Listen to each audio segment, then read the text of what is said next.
जय श्री कृष्णा, जय श्री राधे। मेरे प्यारे दोस्तों, आपके समक्ष फिर से उपस्थित हूँ एक नई जानकारी के साथ। आपके ज्ञान को आगे बढ़ाने के लिए आपके समक्ष फिर से उपस्थित हूँ। जैसा कि हमेशा आपके समक्ष नई नई जानकारी लाती रहती हूँ अपने हिंदू धर्म को बढ़ावा देने के लिए और नए नए उपाय लाने के लिए आपके समक्ष हमेशा उपस्थित रहती हूँ, जिससे कि आपको भी अपने शास्त्रों के बारे में, ज्योतिष शास्त्र के बारे में, पुराणों के बारे में जानकारी प्राप्त हो और अपने हिंदू धर्म के बारे में, हमारे हिंदू धर्म में क्या इतनी कथाएं हैं, इतनी मान्यताएं कि आप अगर उनको सुनते सुनते आपका जीवन भी निकल जाएगा तो वह भी कम है। तो उसी के संबंध में आज मैं एक आपके समक्ष, वैसे तो इस वाले व्रत को जो मैं जानकारी लेके आई हूँ इसको नॉर्मली सभी लोग जानते हैं और सभी के घरों में कोई ना कोई एक बंदा ज़रूर, हमारी माताएं, बड़ी बहनें, बुजुर्ग हैं, ज़रूर इस व्रत का अवश्य करते हैं। लेकिन फिर भी उससे संबंधित मैं कुछ जानकारी आपके समक्ष लेकर उपस्थित हुई हूँ, जिससे कि आपको अवगत करा सकूं कि आखिरकार एकादशी का व्रत में चावल खाना क्यों वर्जित है। ये सभी के दिमाग में एक बात रह जाती है। सब लोग कह देते हैं नॉर्मली हमारे तुम्हारे घर में और हमारे हिंदू धर्म में कहते हैं कि एकादशी के दिन चावल नहीं खाया जाता। लेकिन क्यों नहीं खाया जाता, इसका कारण समझ में नहीं आता।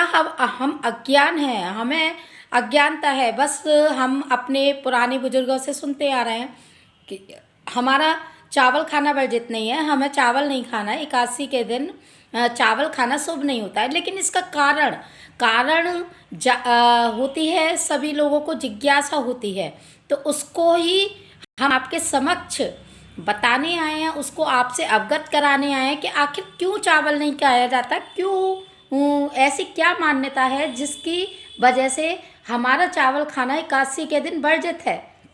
वैसे तो आप सभी जानते हैं कि एकादशी महीने में 2 बार आती है, एक कृष्ण पक्ष में की होती है, एक शुक्ल पक्ष। महीने में 2 बार एकादशी मनाई जाती है। जय व्रत, इस व्रत का बहुत ही महत्वपूर्ण स्थान है हमारे हिंदू धर्म में। इस व्रत को बहुत ही सर्वोत्तम माना गया है। इस व्रत को जो भी व्यक्ति सच्चे श्रद्धा भाव और भक्ति से करता है, उसकी समस्त कष्ट दूर होकर उसकी समस्त मनोकामनाएं पूर्ण होती हैं एवं मोक्ष को प्राप्त होता है। अगर वैसे तो ये व्रत बहुत ही फलदायी होता है, लेकिन अगर इसको अच्छे तरीके से और सही तरीके से, सही विधि से ना किया जाए तो ये कष्टदायक भी होता है। यह व्रत एक मान्यता और है, ये 10वीं से शुरू होकर द्वादशी तक, बहुत से लोगों को नहीं मालूम, बहुत से लोग एकादशी के दिन ही करते हैं, लेकिन ये 10वीं से ही प्रारंभ हो जाता है और द्वादशी के दिन समाप्त होता है। तो इस दिन चावल खाना क्यों वर्जित है, ऐसी क्या मान्यता है, क्या हुआ था, हम सुनते आ रहे हैं और बोलते चले आ रहे हैं। बस हमारे बुजुर्ग थे, हमारे और उनसे बड़े बुजुर्ग कहते कि चावल नहीं खाना, लेकिन उसके बारे में हमें पता होना चाहिए। आप सबको पता होना चाहिए, हमारे हिंदू धर्म के बारे में पता होना चाहिए कि आखिर ऐसा क्यों होता है। तो माता शक्ति के क्रोध से बचने के लिए महर्षि मेघा थे। माता शक्ति के क्रोध से बचने के लिए महर्षि मेघा ने क्या किया कि अपना शरीर त्याग दिया। शरीर त्यागा, कब त्यागा, उन्होंने उस शरीर को एकादशी के दिन त्याग दिया और उसका जो अंश था उन्होंने पृथ्वी पर छोड़ दिया। वो जो अंश था, अंश किसके रूप में उत्पन्न हुआ, अंश जौ और चावल के रूप में उत्पन्न हुआ। इसीलिए और वो जो महर्षि मेघा ने जो अपना शरीर त्यागा था, देह त्यागी थी, वो एकादशी के दिन ही त्यागा था और जौ और चावल के रूप में फिर उनका अंश जो है उत्पन्न हुआ। तो इसीलिए हम बहुत ही छोटी सी मान्यता है, मैं आपको बहुत ज़्यादा बड़े में नहीं बता रही हूँ। हमारे पुराणों में, शास्त्रों में ये बताया गया है। और उसी दिन से हम इसीलिए चावल को जीव मानने लगे हैं, क्योंकि है ना, महर्षि मेघा ने अपना शरीर जो त्यागा था वो पृथ्वी पर छोड़ दिया था। वो उत्पन्न हुआ, वो जौ और चावल के रूप में उत्पन्न हुआ। तो हमने उसको, चावल को हमेशा जीव माना है। इस दिन जो भी चावल का सेवन करता है एकादशी के दिन, तो ऐसी मान्यता है कि वह जीव बन जाता है। अब आपकी समझ में मुझे लगता है कि आ गया होगा कि आखिरकार चावल का सेवन क्यों नहीं करते हैं, आखिरकार क्यों नहीं करते हैं, क्यों बार बार सब लोग कहते हैं कि एकादशी के दिन चावल खाने से हमारा व्रत संपन्न नहीं होता है, संपूर्ण नहीं होता है। तो इसकी कहानी कि और आगे अगर आप जानने के लिए उत्सुक हैं और जानना चाहते हैं, आगे आगे हर व्रत का एक अपना ही महत्व है, एक अपना ही स्थान है। हम यह जो विष्णु भगवान का यह एकादशी का व्रत करते हैं, यह पूरी तरीके से विष्णु भगवान को समर्पित है। यह व्रत हमको श्रद्धा, भक्ति भाव और भावना से करना चाहिए। मैं इसी तरीके की रोचक जानकारियाँ आपके समक्ष हमेशा उपलब्ध कराती रहूँगी, जिससे कि आपकी जिज्ञासा दूर हो और आप अपने हिंदू धर्म को जाने पहचाने, जिससे कि हमारा हिंदू धर्म आगे बढ़े और सबसे ऊपर और सबसे सर्वोत्तम स्थान पर पहुँचे।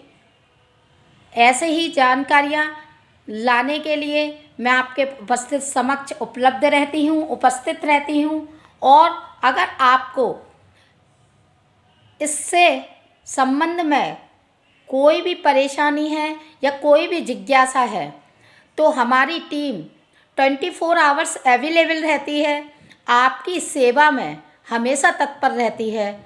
अगर आपको कोई भी परेशानी है या जिज्ञासा है या किसी भी तरह की आप बीमारी से सालों से जूझ रहे हैं, आपकी वह समस्या का निवारण नहीं हो पा रहा है, आपको घर में किसी तरह की कलेश है, विवाह नहीं हो रहा है, शादी नहीं हो रही है, और आपको एलोपैथी का भी इलाज नहीं लेना, आपकी बीमारी इतनी पुरानी हो गई है जिससे कि आप आयुर्वेदिक की तरफ जाना चाहते हैं, और मैं भी यही प्रेफर करूँगी कि आप आयुर्वेदिक ही इलाज लें, अपने हिंदू धर्म को बढ़ावा दें और एलोपैथी की तरफ ना भागें, और अपनी समस्याओं का समाधान करने के लिए हमसे संपर्क करते रहें। हमारी टीम, हमारी संस्था आप जैसे लोगों के लिए हमेशा तत्पर रहती है। हम समय निकालते हैं आपके लिए, तो आपका भी फर्ज बनता है कि आप भी हमारे हिंदू धर्म को बढ़ावा दें। और ऐसे ही हमारे वीडियो देखने के लिए मेरे चैनल को लाइक करें, शेयर करें, सब्सक्राइब करें और बेल आइकन को ज़रूर दबाएं, जिससे कि मेरी अगली जानकारी और अगली जो उपाय है, जो भी संबंधित हमारे हिंदू धर्म से संबंधित जो भी आपको जानकारी मिलेगी, वो आपको तुरंत नोटिफिकेशन मिल जाए। और अगर आपको कोई भी परेशानी है या किसी भी तरह से आपकी संबंधित कोई भी किसी भी तरह का प्रश्न है, तो आप हमारे कमेंट्स बॉक्स में कमेंट करके हमसे पूछ सकते हैं। 24 आवर्स हमारा कमेंट बॉक्स में आपका जो भी कमेंट आएगा, हम उसका रिप्लाई ज़रूर करेंगे। आपको चाहे एक दिन के बाद मिले, क्योंकि टाइम की शॉर्टेज होती है। हमारे जो एक्सपर्ट हैं सबसे पहले वो गहन अध्ययन करते हैं, उसके बाद जो नतीजा निकलता है वो हमारे तक पहुंचता है, फिर हम उसका गहन अध्ययन करते हैं। तो हो सकता है कि थोड़ा सा टाइम लग जाए आपके कमेंट का रिप्लाई देने में, लेकिन हमारी संस्था आपके लिए हमेशा ऑलवेज अवेलेबल है। आपको किसी भी तरह की प्रॉब्लम है, किसी भी समस्या का समाधान पाना है, तो निःशुल्क आप बिना हिचकिचाहट से के हम पे कमेंट बॉक्स में जाके कमेंट कर सकते हैं, उपाय ले सकते हैं। हम आपकी सेवा में हमेशा तत्पर हैं। हम अपने हिंदू धर्म को आगे बढ़ाना चाहते हैं। आप भी हमारी सहायता कीजिए, सहयोग कीजिए।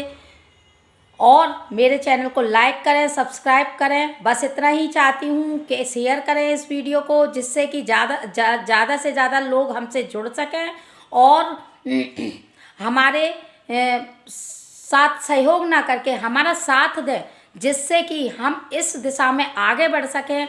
और आपका सहयोग और साथ नहीं होगा तो हम इस दिशा में आगे नहीं बढ़ सकते। इसलिए सिर्फ समाज का कल्याण करने के लिए हमें आपकी सहायता की आवश्यकता है।